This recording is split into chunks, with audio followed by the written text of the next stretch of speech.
Vous l'avez entendu, les deux grévistes qui étaient tout dans cette petite vidéo, cheminots et grévistes à la SNCF, parlaient de tenir, quitte à admettre qu'il va falloir, pour certains, reprendre le travail.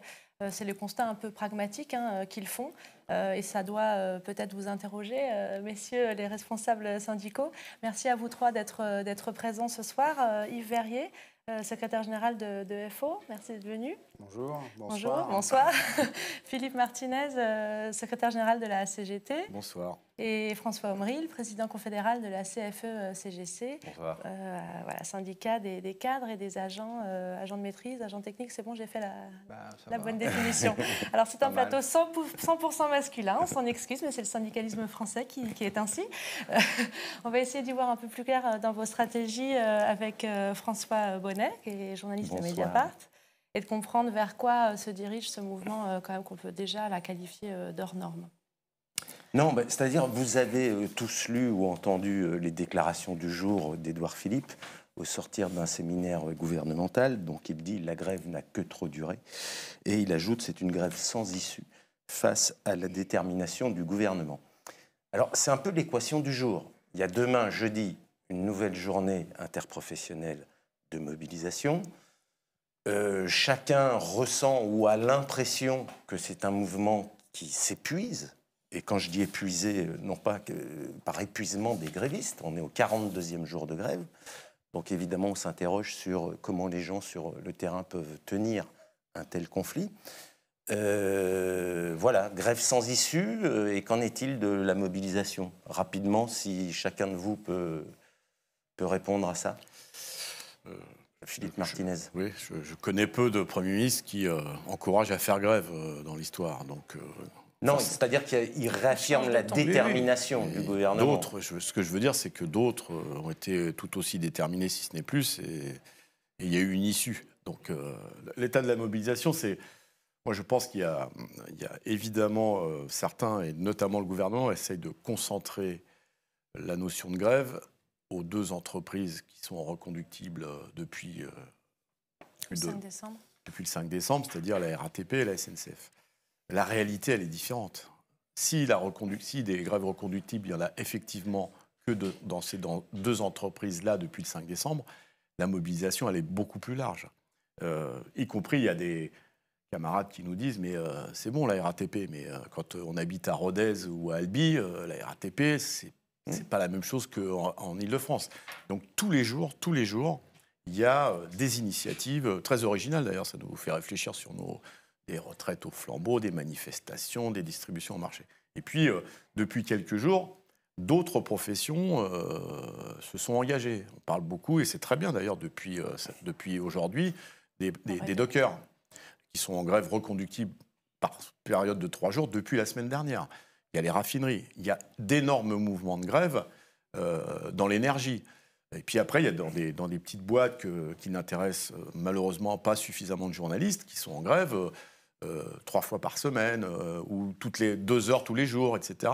Dans l'agroalimentaire, par exemple, la semaine dernière, il y avait plus de 100 000 salariés en grève.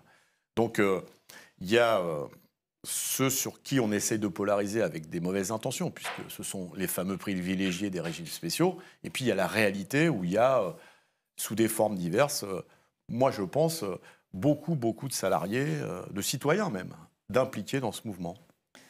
Juste, Yves Verrier, même question. Comment on fait quand même pour... vous avez dressé un tableau qui est juste, hein, l'implication des dockers est évidemment fondamentale, mais par exemple, mais voilà, comment, semaine après semaine, manifestation après manifestation, et même si on n'a pas à Mediapart la culture du chiffre, une petite décrue quand même dans la rue, comment on fait pour croire et aussi continuer à donner l'espoir à ceux qui font grève que ça peut durer, quoi? D'abord, il faut rendre hommage, moi je le fais régulièrement, à celles et ceux qui se sont inscrits dans la grève, qui l'ont reconduite. Ça leur coûte très cher à tout point de vue, pas simplement financièrement, parce qu'on ne fait jamais grève par plaisir. C'est assez dur à porter, moralement aussi. Et ils portent, c'est vrai, ceux qui ont reconduit, c'est plutôt le secteur des transports. Ils portent un mouvement pour le compte de toutes et tous, parce que, y compris, ils ont contribué à ce que le gouvernement recule sur un certain nombre de dispositions.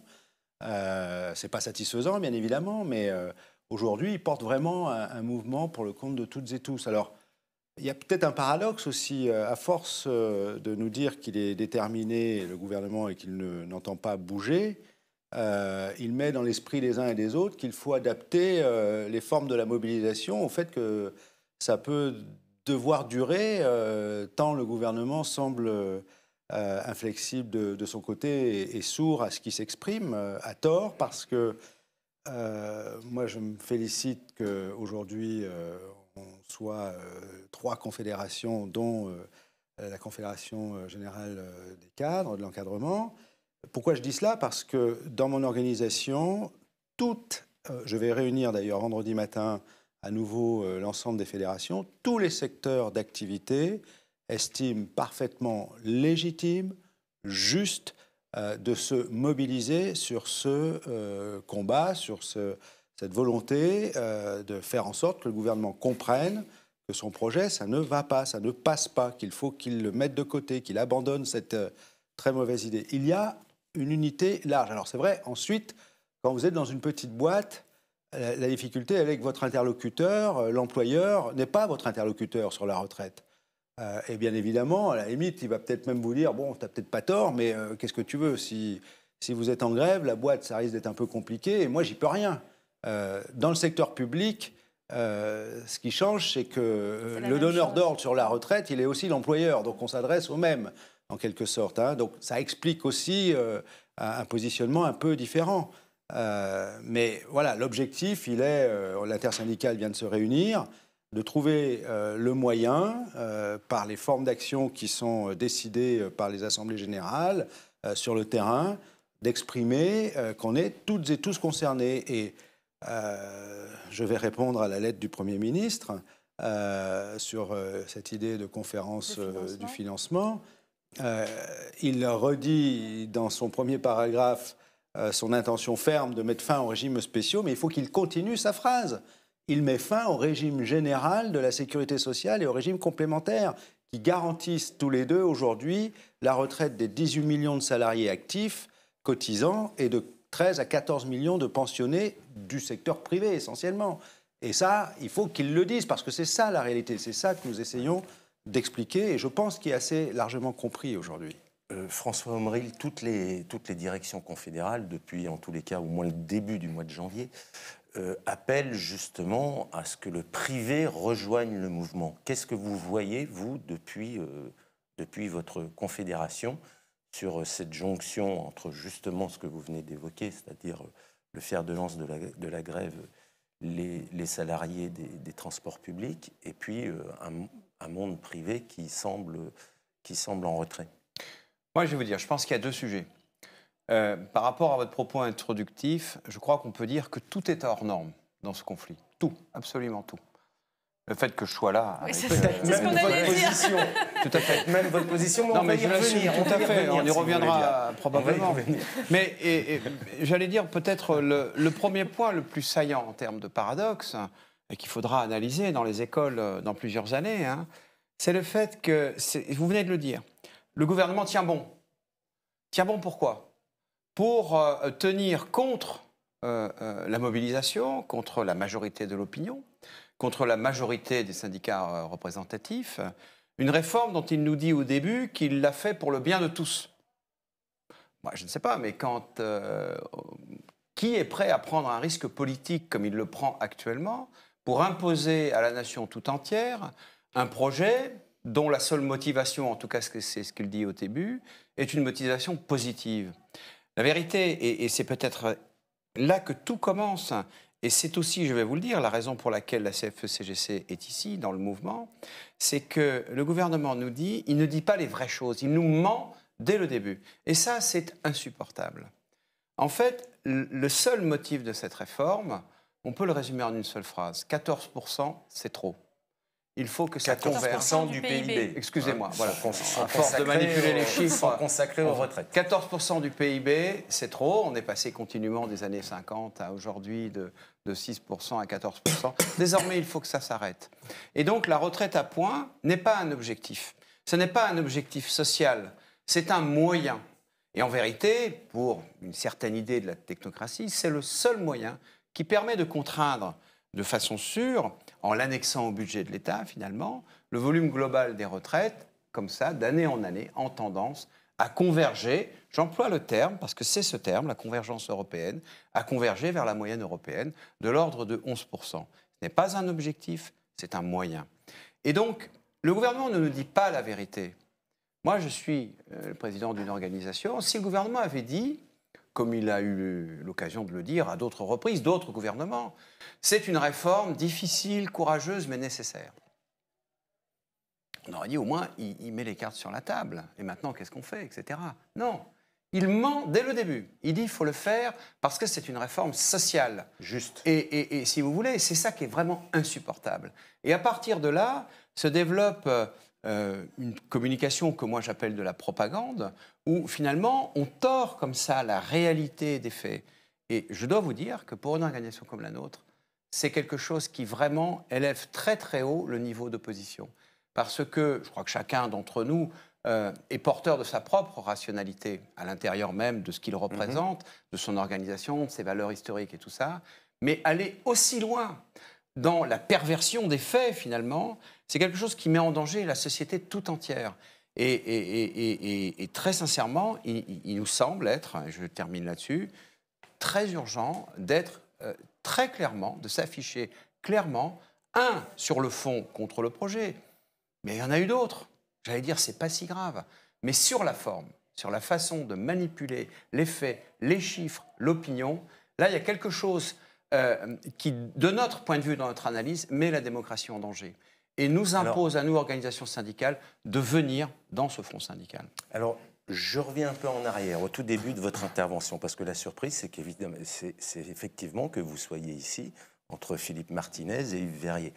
Historiquement, on connaît la CFE-CGC comme le syndicat allié du patronat, pour faire vite. Les choses ont changé. Non, mais attendez, laissez-moi terminer. Les choses ont changé. Le patronat a dit qu'il Les était choses pas en ont faveur, changé c'était pas depuis son projet. 15 ans, mais on est plutôt surpris de voir soudain la CFE-CGC ranger, et là je reprends le vocabulaire du pouvoir, dans les rangs des syndicats protestataires, quand on avait plutôt tendance à considérer la CFE-CGC comme un syndicat modéré, et je ne dirais pas un autre adjectif qui était employé par certains dans les années 80. Oui, tout à fait. Alors qu'est-ce qui s'est passé? Dites-nous. Non, mais moi je vais vous dire un truc. C'est le fameux sujet de syndicats réformistes. Moi j'ai fait l'effort, ça fait 4 ans que je suis président, un peu moins maintenant. J'ai fait l'effort, volontairement, en 2016, quand j'ai été élu, de faire sortir mon organisation de la case réformiste. Pourquoi? Ce n'était pas une façon de dire « nous ne sommes plus pour la réforme ». Bien entendu, tout le monde est pour la réforme. Tout le monde est pour plaquer sur la société une vision positive, progressiste. C'est mon cas, et c'est le cas de tous les militants que je représente. Sauf que, depuis les années 90, le terme même de réformiste est devenu un terme à connotation politique. Or, moi, je représente une organisation qui se veut indépendante de tout parti politique, indépendante, libre et indépendante. Et donc, nous n'acceptons plus, désormais, cette assignation à résidence d'un principe politique qui voudrait que nous soyons pour toutes les réformes, quelle que soit la nature des réformes. Donc on est sorti de cette case. Ça ne fait pas de nous des protestataires naturels, comme je crois savoir que ce n'est pas le cas de mes 2 collègues à côté. Simplement, quel que soit le sujet, il faut regarder de quoi on parle. Et en fonction de ça, se positionner en responsabilité. Il me semble que c'est désormais l'injonction de notre société que d'envoyer des messages clairs, en même temps à l'ensemble de la société, à ceux qu'on représente un peu plus particulièrement, pour montrer que nous sommes conformes à nos valeurs et que nous avons un corpus revendicatif adapté au sujet, quel que soit le sujet. Ici, il y a un dossier retraite, demain, il y en aura un autre. Eh bien, à ce moment-là, on verra quelle est notre position.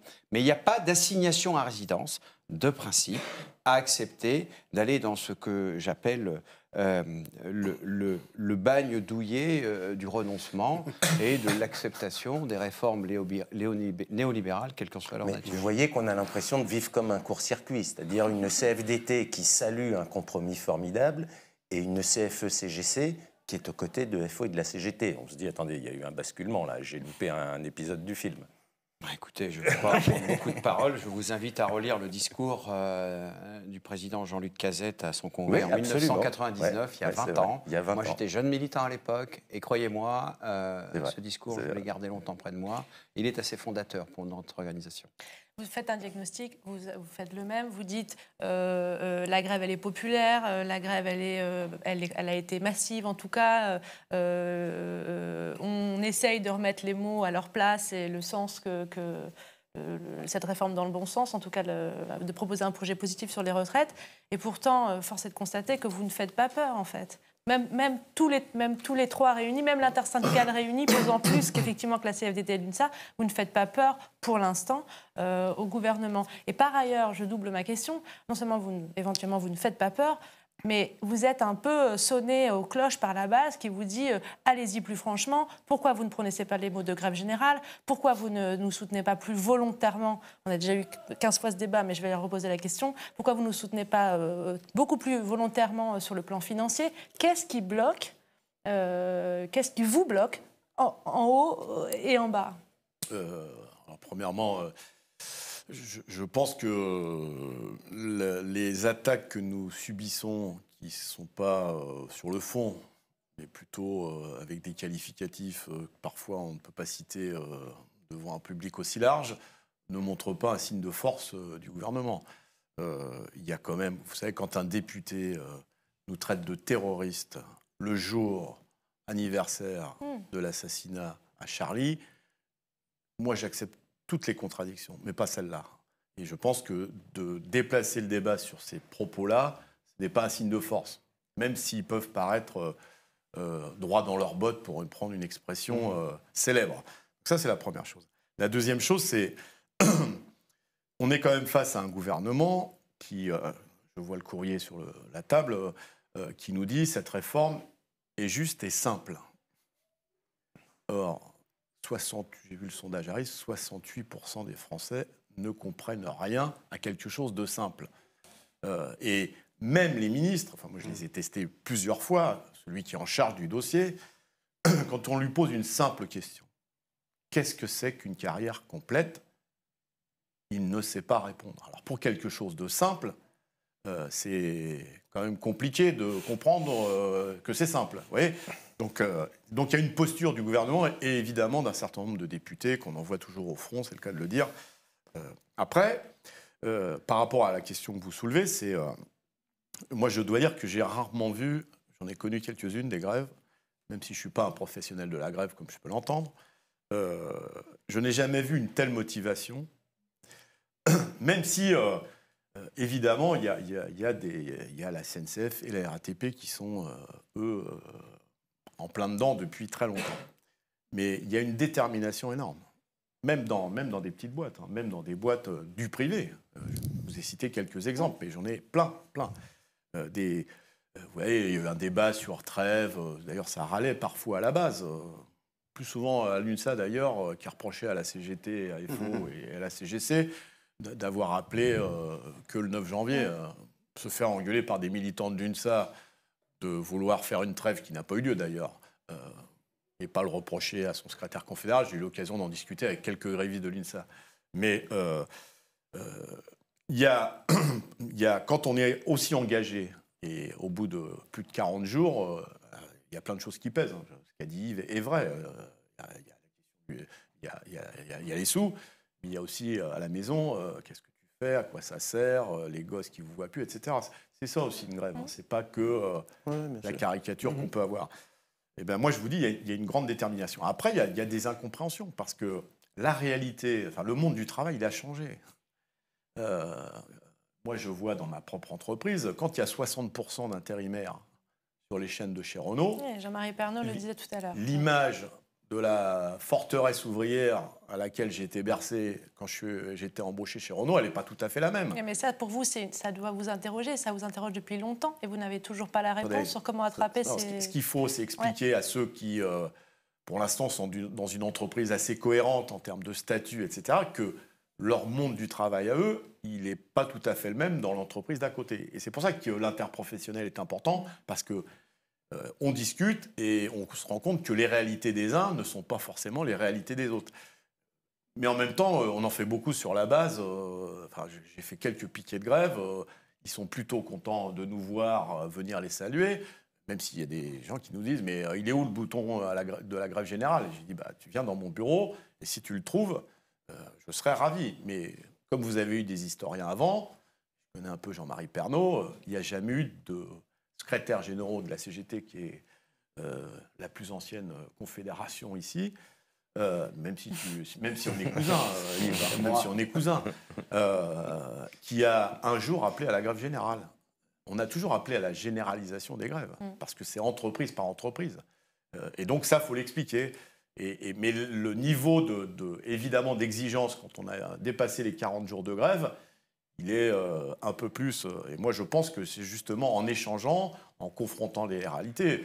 Les travailleurs de chez Uber, on peut toujours leur demander de faire grève. Il va falloir qu'on invente des nouvelles façons de faire grève, parce que eux, c'est le matin, l'application qui disparaît du téléphone, et c'est un licenciement qui ne s'appelle pas comme ça, mais il n'y a pas de recours au prud'homme, il n'y a rien du tout. Et donc, du coup, on fait quoi? Alors, je vous pose la question à vous. Si on voit qu'une grève de 43 jours ne fait quand même pas beaucoup bouger les lignes, même s'il y a des choses qui ont déjà été obtenues, et quand bien même la motivation et la détermination est très forte, mais pas que chez ceux qui ont fait 40 jours. Hein. Tout à Moi, fait. j'insiste beaucoup. Tout à fait. Mardi, il y avait on avait tout un plateau de gens qui sont... Mardi, il y avait 2000 personnes dans les rues d'Albi en manifestation. Mardi, alors que c'était un jour qui n'était pas un temps fort. Ouais. Oui. Donc, ce que je veux dire, c'est que quel diagnostic on pose même sur la grève, sur l'idée même de faire reculer un gouvernement par la grève. Ou la manifestation à temps fort. Il ne faut pas rentrer dans un discours qui serait c'est 40 jours ou rien, parce que là, plus personne ne va s'y mettre. Hein. Moi, je pense qu'il faut véritablement, on va mettre l'accent là-dessus. Si moi, je réunis les fédérations vendredi, on fait la même chose les uns les autres. Je pense qu'à un moment donné, il faut qu'on arrive à faire passer le message. On va avoir une journée, elle est annoncée, importante, symbolique, parce que c'est le jour annoncé du Conseil des ministres le 24 janvier prochain. Là, il faut qu'on convainque qu'on n'aurait peut-être pas besoin de tant de jours de grève que cela si on réussissait sur une journée à faire une démonstration, entre guillemets, de force, comme on dit, au sens du caractère interprofessionnel, général, si vous voulez. Moi, l'appellation grève générale, elle ne me pose aucun problème. Les Belges, quand ils appellent à une journée de grève interprofessionnelle, ils disent grève générale. Générale au sens où elle est généralisée à l'ensemble des secteurs d'activité. S'il suffisait qu'on ait eu à dire grève générale, on l'aurait dit et on y serait. Donc c'est la question du bouton ou pas du bouton. Mais on a clairement annoncé les uns et les autres que la question, elle était celle de l'interprofessionnel au sens où, je l'ai dit, tous les corps de métier, jeunes, moins jeunes, femmes, hommes, il faut qu'on s'y mette, qu'on fasse cette démonstration. Il ne suffit pas de répondre à un sondage en disant oui, on approuve la mobilisation, ou on s'oppose à ce projet, ou ils ont raison sur ce qu'ils disent. Il faut le démontrer et il faut qu'on parvienne. Alors, c'est ce qui se construit au fil des jours. Voilà, on est aussi on a beaucoup entendu comme argument sur la question de la réforme par le gouvernement. Les jeunes ne croient plus, n'ont plus confiance dans leur système de retraite, ne croient plus qu'ils ont une retraite. Mais jamais de la vie. Le problème des jeunes, c'est qu'ils ne croient pas qu'ils vont avoir un boulot pérenne qui leur permettra de se projeter dans la vie. Ils ne pensent pas à la retraite. Personne ne pense à la retraite à 20, 25 ans ou 30 ans. Ce à quoi on pense, c'est est-ce que mon boulot... Et je pense qu'on est tous confrontés à cela partout où je vais, moi, y compris dans des secteurs d'activité où il n'y a a priori pas de crainte à court ou moyen terme sur l'emploi. Tous ceux que je rencontre, l'épée de Damoclès, c'est est-ce que j'aurai du boulot dans 5 ans, dans 10 ans? Il y a une inquiétude sourde parce qu'on a un marché de l'emploi, comme on le dit, j'aime pas ce terme-là du tout, mais qui est quand même très précarisé. Vous savez, sur la question des retraites... Je vous interromps quand même. Il y a beaucoup de personnes que Mathilde et Dan Israël ont rencontrées, grévistes, pose quand même cette question, ou c'est une question, est-ce qu'il n'y a pas une erreur de stratégie? Est-ce qu'il n'y a pas, par les grandes directions confédérales, on constate le gap entre un soutien fort de l'opinion publique, alors, mettons de côté les enquêtes d'opinion et leur faiblesse, mais enfin on voit que c'est un mouvement social qui est quand même largement soutenu, majoritairement sans doute, etc. Bon.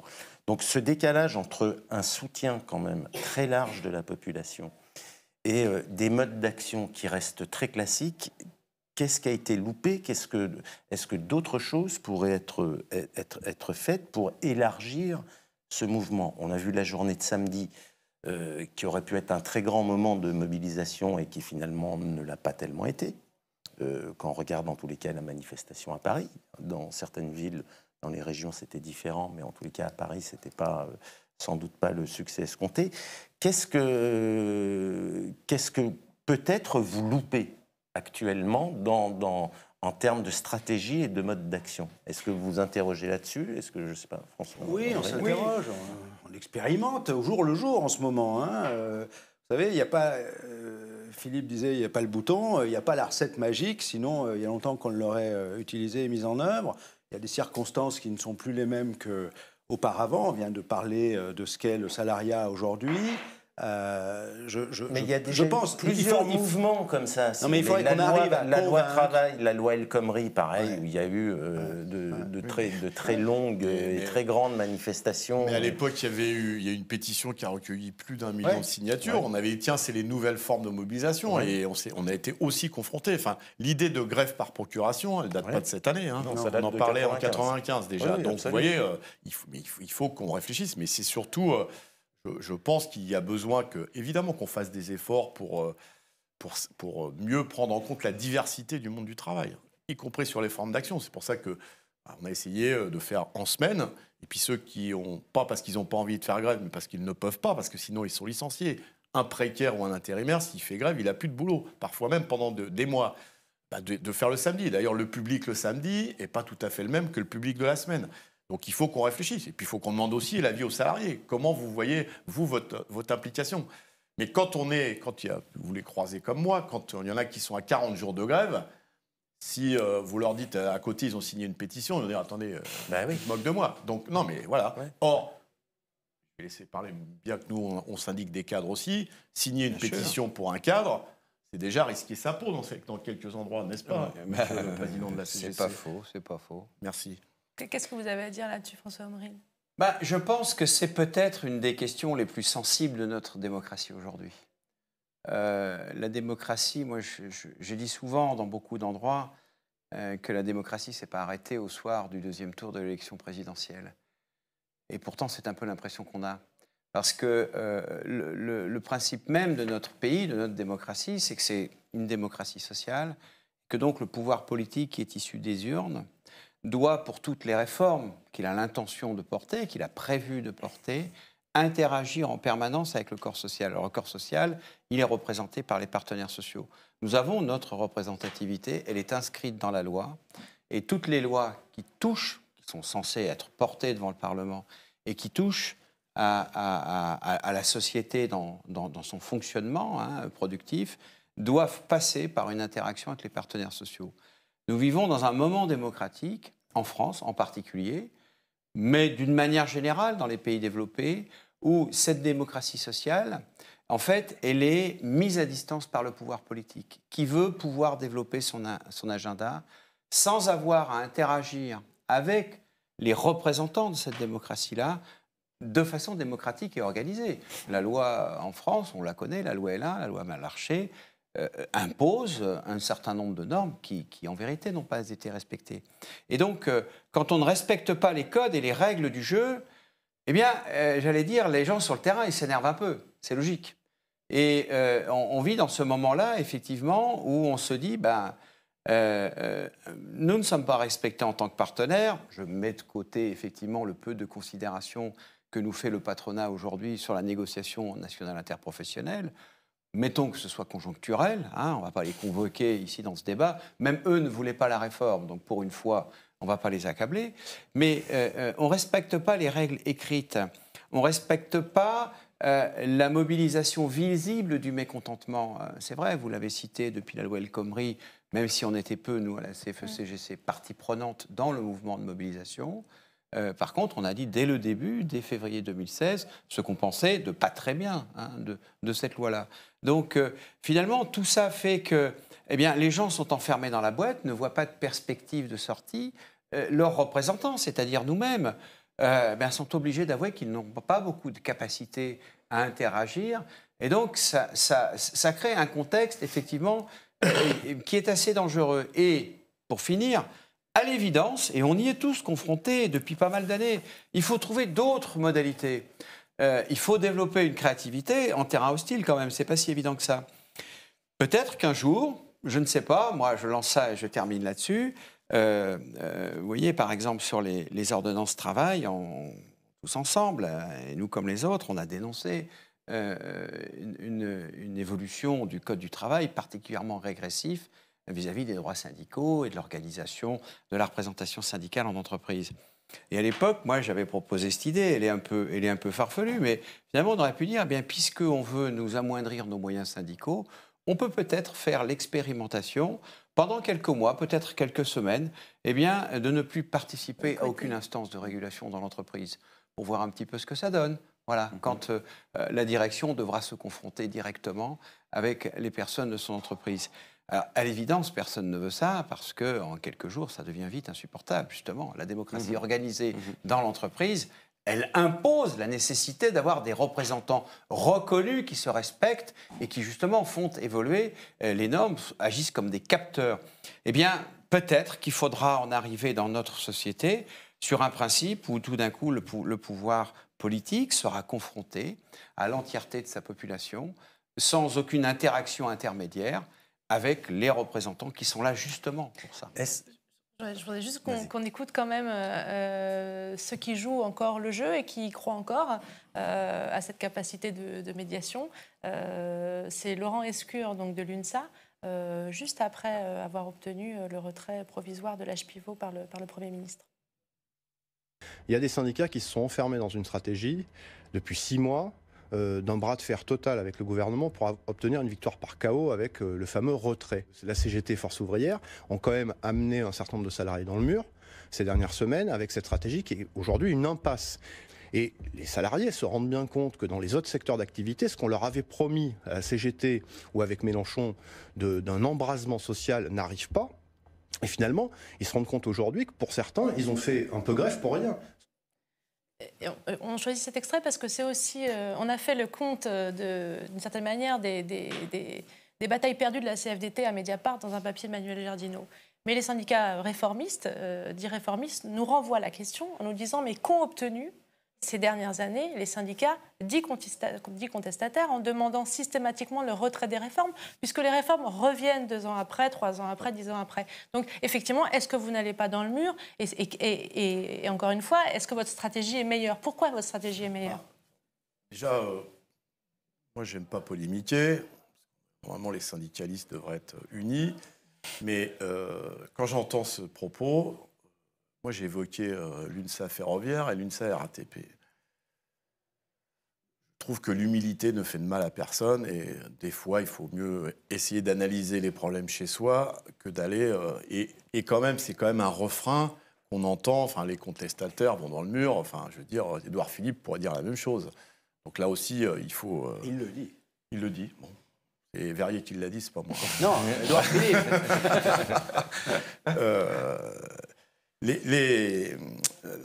Moi, je pense que déjà dans des entreprises, on obtient des tas de choses. Et toutes les statistiques montrent que quand il y a la différence qu'il y a quand il y a un syndicat, quel qu'il soit d'ailleurs, hein, là, c'est pas sa chapelle qu'il faut défendre. Les salariés sont traités différemment dans une entreprise où il y a un syndicat que dans une entreprise. Ça vaudrait le coup de revenir ça. Les salaires sont plus hauts, les droits sont respectés, on ne licencie pas comme on veut. C'est la CGT qui signe le plus d'accords d'entreprise, non? Non, mais on n'est pas loin derrière les autres. On n'est pas loin derrière. On n'est pas loin derrière les autres. Mais c'est à égalité.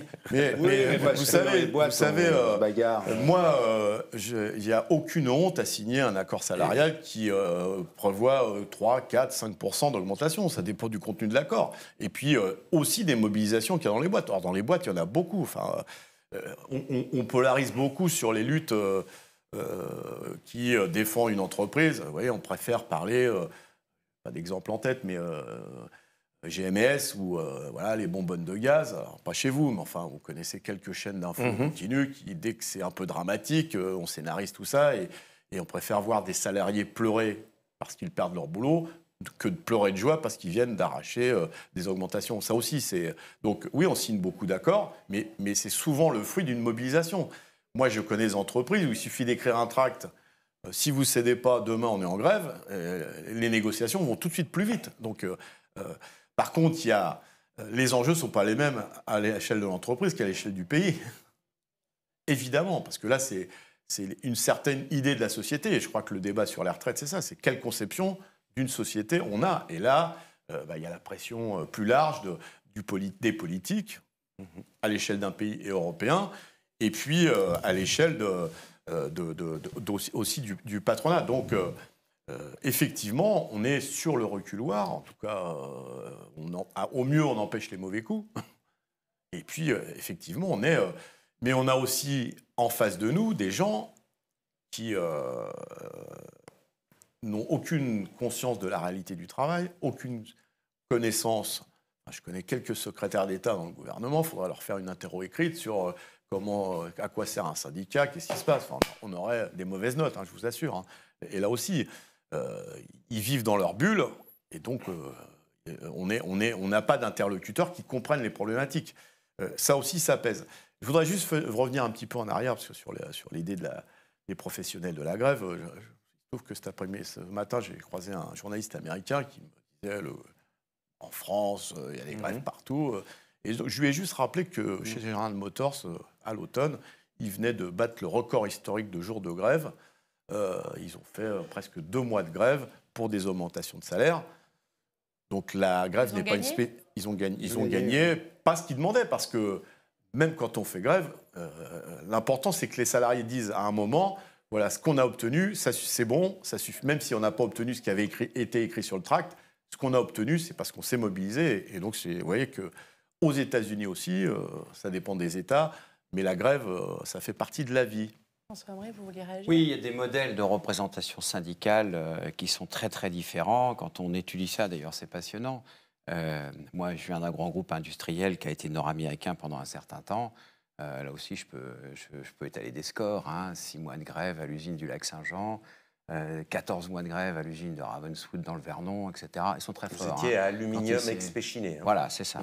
Il est toujours. La société a été démantelée, mais peu importe. Mais pour répondre à votre question sur cette histoire du moment dans lequel on est, moi, je pense qu'on ne peut pas analyser la situation, et notamment les réactions des politiques vis-à-vis de nous, sans mettre la France en contexte au niveau européen. Il faut bien avoir en tête que dans un pays comme l'Allemagne, il n'y a pas de négociation nationale interprofessionnelle. On le sait, tout est dans les branches. On parle toujours d'IG Metall. IG Metall, c'est la métallurgie. Personne ne parle, ou en tout cas très peu, du DGB, qui est l'Interpro, parce qu'ils n'ont pas de grain à moudre, tout simplement, parce que c'est leur culture sociale, parce que c'est leur histoire sociale. Donc, il y a des modèles comme ça. Il y a des modèles de société. Comme on parle français en France, on parle allemand en Allemagne, c'est un truc incroyable. On ne parle pas la même langue, mais on arrive à se comprendre, on se respecte, on ne mange pas la même bouffe et tout ça. Il y a des différences. Et le modèle social, c'est un modèle qui a une dimension culturelle historique extraordinairement enracinée dans l'histoire du pays. Il se trouve qu'en France, la construction sociale s'est construite sur un principe interprofessionnel de délégation de mandats entre le pouvoir politique et les syndicats qui représentaient l'ensemble de la communauté de travail. C'est comme ça, c'est l'histoire du pays, sauf que maintenant ça ne marche plus, parce qu'on est dans un principe de convergence européenne, on est dans un principe de convergence d'ordre général.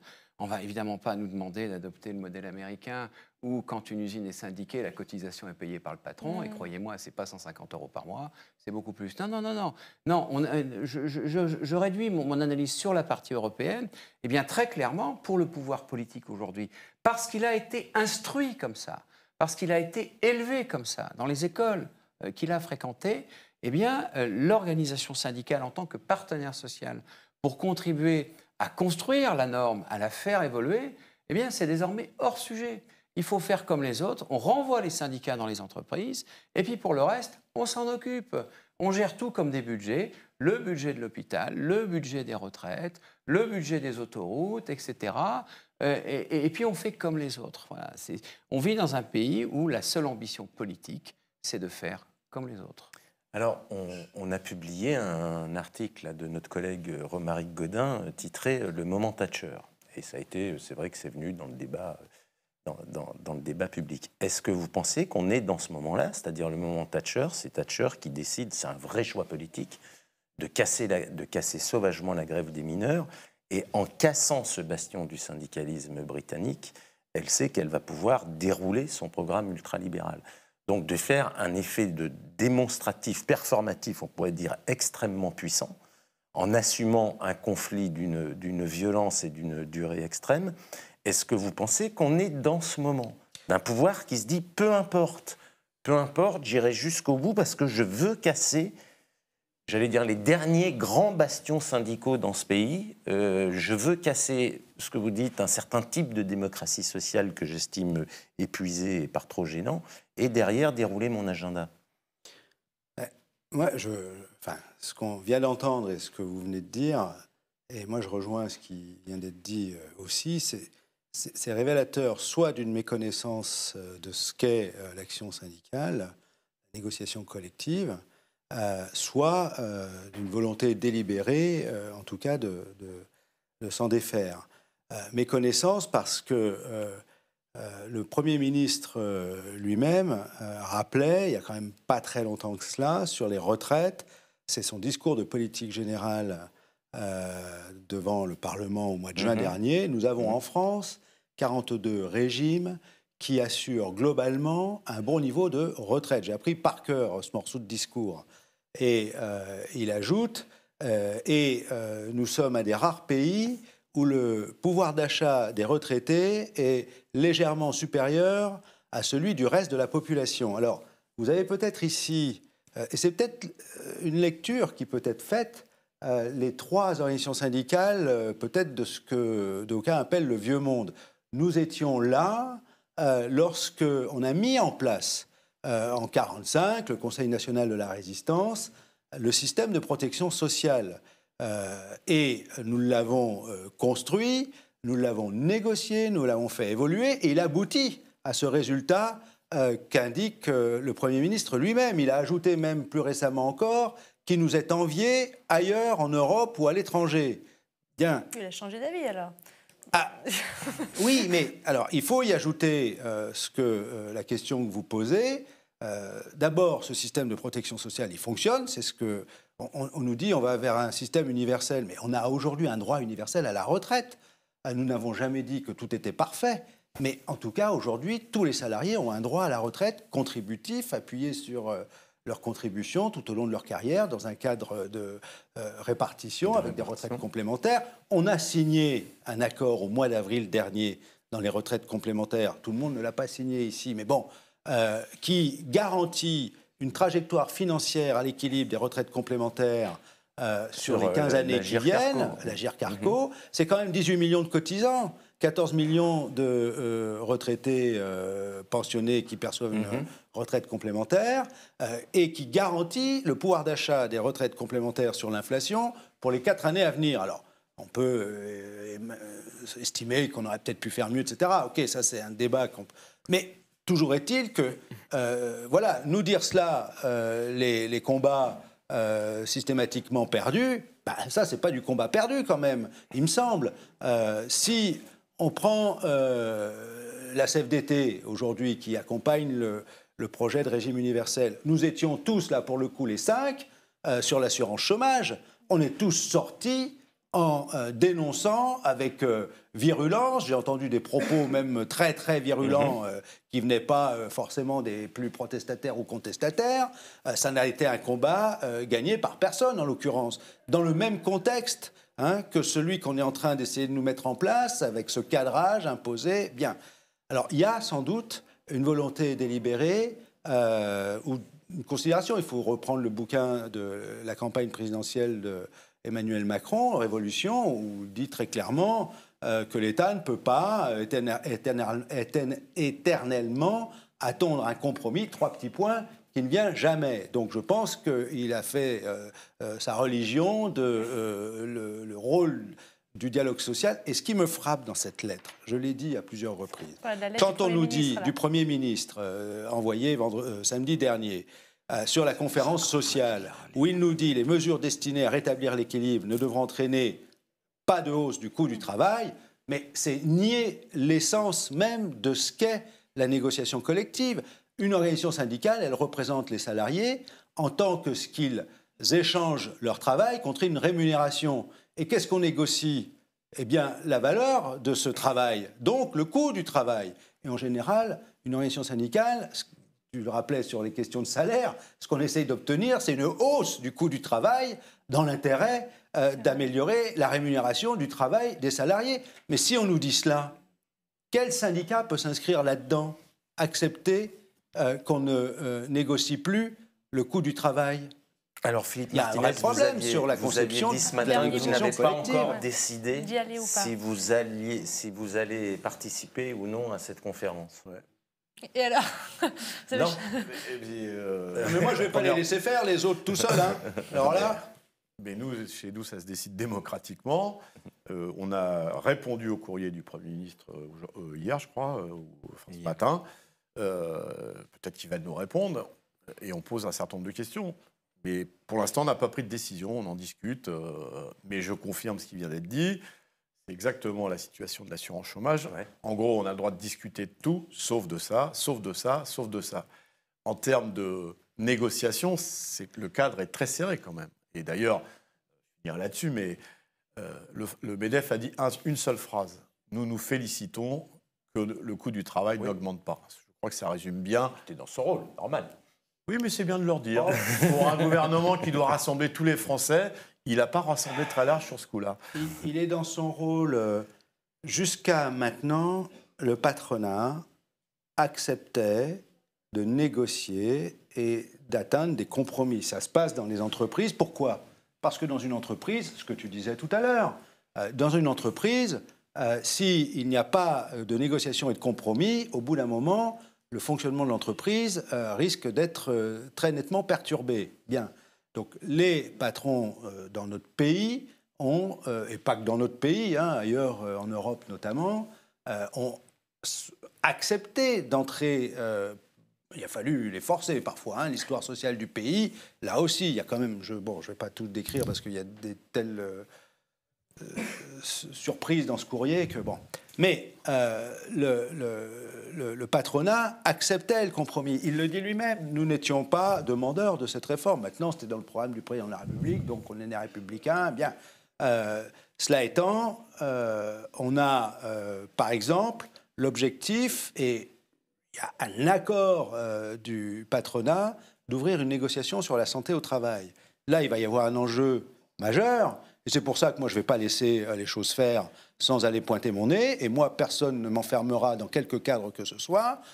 Nous sommes, tu disais, libres et indépendants. Là, pour le coup, ça sera affirmé très clairement, très nettement. Pourquoi je dis ça? Parce que j'entends qu'on est en train de lorgner sur les excédents de la branche accident du travail, maladie professionnelle, qui pourrait faire par un tour de passe-passe qu'on n'augmente pas le coût du travail parce qu'on le baisse ici, puis on met un peu de cotisation sur la retraite. Mais nous, on a bien l'intention d'aller négocier, puisqu'il y a une perspective d'ouverture d'une négo interpro sur la santé au travail et la prévention en santé au travail. Pour négocier, il nous faut des moyens. Et les moyens, ils sont ceux-là. Donc moi, je ne vais pas laisser se régler dans ce cadre-là les choses sans qu'on aille dire ce qu'il en est, ce que nous, on pose comme proposition, revendication, ce qu'on n'accepte pas. Et en tout cas, on n'accompagnera pas, on ne sera pas dupe de l'opération, la mise en place du régime unique par points. Nous sommes résolument convaincus que c'est une erreur historique. C'est la pire des idées, je l'ai dit, de ce quinquennat, ce régime unique par points. Donc ça ne marchera pas, mais en tout état de cause, la question de l'équilibre des retraites, il faut déjà qu'on se mette d'accord sur c'est quoi le déséquilibre, s'il y en a un, quelles en sont les causes, parce que là, je pense qu'il y a déjà matière à discuter, et de toute façon, cette question, elle se pose régulièrement. Il y a un conseil d'orientation des retraites qui a ce mandat-là qui n'a pas attendu, et ça ne justifie en rien qu'on se pose la question de l'équilibre des systèmes de retraite, qu'on modifie le système de retraite aujourd'hui. C'est une question qui est posée aujourd'hui, qu'on modifie ou non le système de retraite actuel. Et dans tous les cas de figure, j'ai pas l'intention, nous n'avons pas l'intention, je pense qu'on est entièrement d'accord là-dessus, pour faire en sorte qu'on autofinance nous-mêmes. Qui arrive à empêcher un militant de CGT de dire ce qu'il a envie de dire. Il faut qu'on coupe parce que les syndicalistes sont bavards, mais les politiques sont aussi derrière. Donc un tout petit dernier mot alors. Sur le coût du travail dans la bouche du Premier ministre, moi j'ai envie de dire un peu de quoi je me mêle. Dans un pacte Euro+, je crois de l'année 2000, je ne sais plus exactement, 2009, il était marqué au titre 3, donc c'est l'Europe qui s'exprime, l'Europe politique, que dans des objectifs, c'était juste après la crise de 2008, il faut que chaque État, une recommandation aux États, qu'ils travaillent sur la modération salariale, franchement. Je crois que là, on a quelque chose de très caractéristique du mélange des genres de notre époque et de ce qui fait justement souffrance. Et il faudra vraiment aller beaucoup plus loin dans l'analyse pour comprendre pourquoi on en est à ce point dans ce que certains considèrent comme un dialogue de sourds, ce que je crois, moi, être une violence extraordinaire faite à la société. Quand le politique dit c'est tout dans l'entreprise et qu'en vérité, il met les codes justement qui empêchent cette interaction, je crois qu'on dit quelque chose de la violence de notre société qui s'exprime d'ailleurs, hein, quel que soit le périmètre de l'hôpital, en passant par la police, en divers endroits. La souffrance, elle s'exprime. Et elle s'exprime parce que le politique a voulu interagir dans des endroits où il n'avait en vérité pas sa place. Et pour finir sur la conférence, nous on ira, bien entendu, mais on ira pour parler de l'étude d'impact du futur régime. On ne va pas se faire avoir par l'écran de fumée et qui veut nous amener à pardonnez-moi, je vais citer une expression que j'ai déjà faite, à faire des crêpes sans lait, sans farine et sans sucre. D'accord ? Donc on va exiger qu'on réfléchisse sur ce qui n'est pas fait aujourd'hui. L'étude d'impact du futur régime. Voilà, combien ça coûte, comment sont faits les grands équilibres, etc. Parce que la convergence jusqu'en 2025, je vais vous dire, là encore... nous, on sait gérer, comme il l'a rappelé Yves. Jusque-là, on s'en est plutôt pas mal sorti. Une toute petite dernière question. Alors, dernière question. Le prochain plateau est politique. Donc, c'est une question de transition. On sait combien les syndicats sont attachés à leur indépendance, mais une des difficultés de ce mouvement social, c'est pas l'absence de tout relais politique ou le faible relais des partis politiques. Est-ce que ça vous pose un problème, vous, comme syndicaliste ? Je pense que ce n'est pas nouveau, et que le mouvement social n'a pas besoin de conseils pour mener une grève, a besoin de soutien, mais pas uniquement de soutien. C'est-à-dire qu'il a besoin d'un relais en termes de perspective de projets politiques pour appuyer ou pour matérialiser des revendications ou des propositions syndicales. Et effectivement, et peut-être que le mouvement politique aussi, ceux qui soutiennent cette mobilisation pourrait réfléchir à essayer de travailler ensemble pour matérialiser cette perspective politique autour d'un projet de retraite s'appuyant sur des propositions des organisations syndicales. Effectivement, ça manque un peu. Pour répondre très vite, de notre côté, moi je ne souhaite pas qu'aucun mouvement politique ne s'affiche pour soutenir en tant que tel ce que syndicalement on défend. Politiques, hein. Oui, tout à fait. C'est bien qu'il y en a un avec qui on a des relations je l'accorde volontiers. pas compliquées. Mais d'une manière générale, par contre, j'observe, et je vous invite à aller voir les questions qui sont posées à l'Assemblée et au Sénat, et j'invite tout le monde à voir que finalement, ils représentent de façon, j'allais dire, assez large tout l'échiquier politique français, hein, et que les questions qui sont posées sont un peu superposables aux questions que nous-mêmes on pose, et qu'il n'y a pas plus de réponses qui leur est apportée. Pourtant, ce n'est pas la même enceinte. Un dernier mot rapide, Yves Verrier, avant de clore. Moi, je me méfie toujours de l'interférence du politique dans les questions sociales. Maintenant, les questions sociales sont aussi des questions politiques. C'est difficile de le nier. Je pense que chacun doit être dans son rôle. Je crains d'ailleurs que d'ores et déjà, le dossier est politisé, y compris par ses tenants. Je pense qu'on est quand même déjà dans une perspective politique où chacun montre un peu ses muscles avec en perspective la présidentielle. Enfin, je pense que personne ne se fait trop d'illusions là-dessus. Y compris dans la majorité actuelle. Oui, les tenants, ceux qui portent bien sûr. Merci beaucoup pour votre éclairage. On continue.